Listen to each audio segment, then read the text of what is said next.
Okay guys, ito gagawin natin pugad, nesting material. Subukan natin kung pwede. Ito po yung nasa kama, yung mga yung parang coco fiber. Ayan, subukan natin gawin to guys, DIY.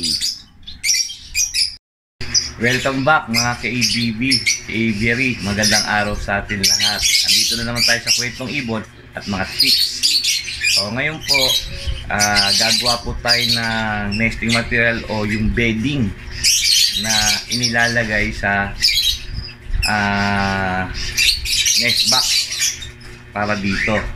Nakakuha po ako, may nagtapon na sa sopa o sa kama.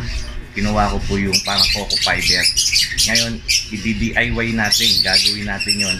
Gagawin natin yung beddings sa mga ugaran natin o sa next box. Yun, panoodin nyo to. Okay yan lang guys.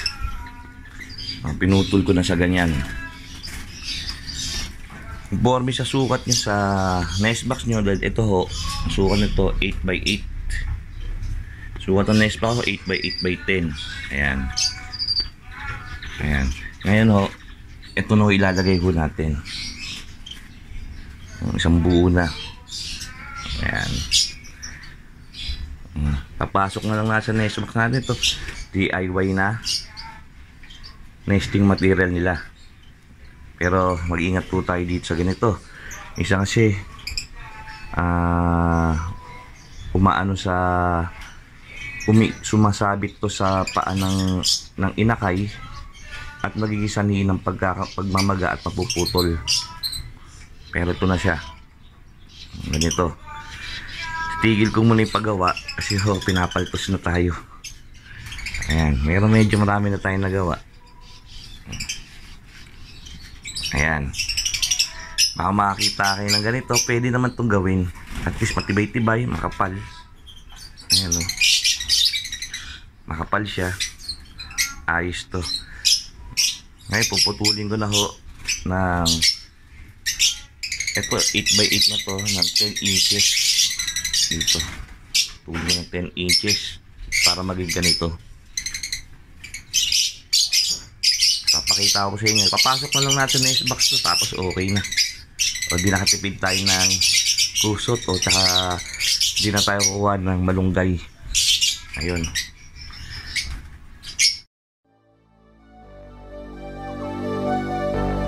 Fill me out with your smile. Now the sunshine brings the light. Fill me out with a flame. I will let you in this game. Take me out when I'm down. Cause with you I'm safe and sound. Safe and sound.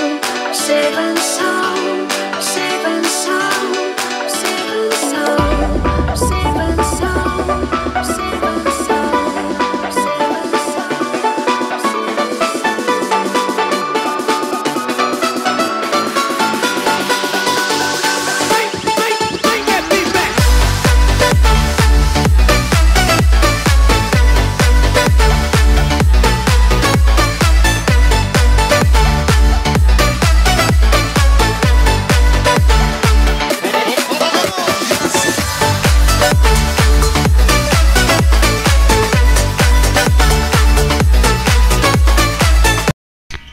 Okay, ito guys, papakita ko sa inyo, ipapasok natin. Okay na natin. Sakto ho yan, 8x8x10. Kung ang kulungan nyo ay 8x8x12, habaan lang ho nyo. Ayun, palabasin lang ho natin to.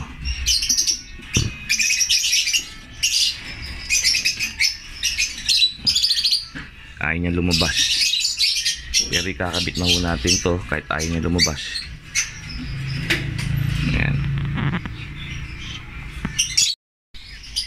Ito guys, gaya nito yung mga inakay, lalagyan din natin to. Ano, yung mga inakay siya. Lagyan na natin sa loob ng ano, mga hindi makaano.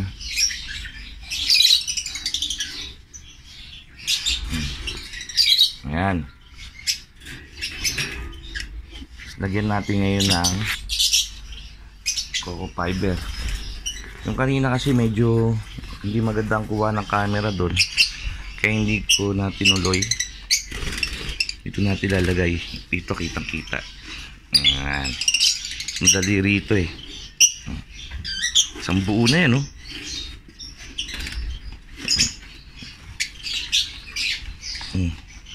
Ayan na.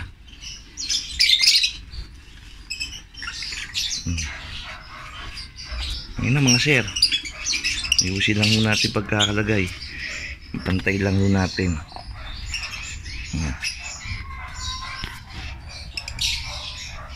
Ayan na. Pwede na. Ngayon balik natin yung mga inakay. Ayan rito.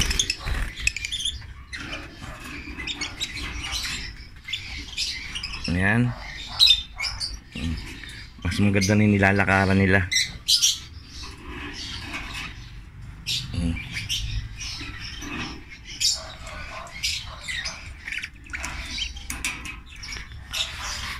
Ayan na. Kita ba? So maganda na yung nilalakaran nila. Ewan ko lang kung magkakaroon pa ako ng spray leg dito. Ayan guys, ang galing. DNY. Maglalagay pa tayo sa iba. Ayan guys, dito guys, oh. Pababa na naman itong inakay na to. Hindi natin tayo mag-itlog. Lagyan na natin. Kasi sakto lang yung pagkakagupit nyo. Ginupit ko lang kasi ito eh. Sakto lang na 8x8x10 o kulungan nyo 8x8x12. Hindi na ikabit oh.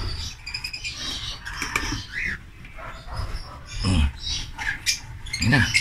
Ano na kasimple mga sir, mga ka-ADB. Ayan na. Patag na patag. Ang galing. Nakuha ko ito sa may kama. Ano niyo sa may kama o sa mga sopa. Ayan. Meron mga ganyan. Nakuha ko lang ko yan. Pag-isipan ko pwede gawin ito sa na pugarad ng ating mga alagang ibon. Ayan o. Diba? Ayos. Ang ganda. Linis tingnan. Alright. Ayan sila. Nakababa na yung ano yun. Yung inakay nito eh. Ayan o.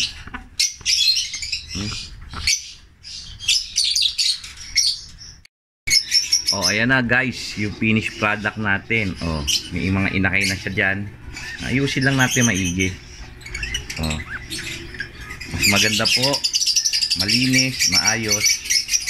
Nakakalakad po yung ibon natin dito. Ayan. Mapansin natin yung mga finished product. Oh, yung nagawa natin. Silipin pa natin yung iba. Oh, ayan guys, oh. Oh. Ayan na, ayos na natin, oh. Nagawa na natin. Lahat po ng ano, ng nest box, lalagyan po natin ng ganyan. Ang nagiging problema lang naman dito, pagka ito ginamit nating pinakakusot, eh minsan kasi nagbubuhol yung paa ng ibon, yung legs sumasabit po dyan, kaya medyo aalalayan natin pag ganyan ang ginamit natin.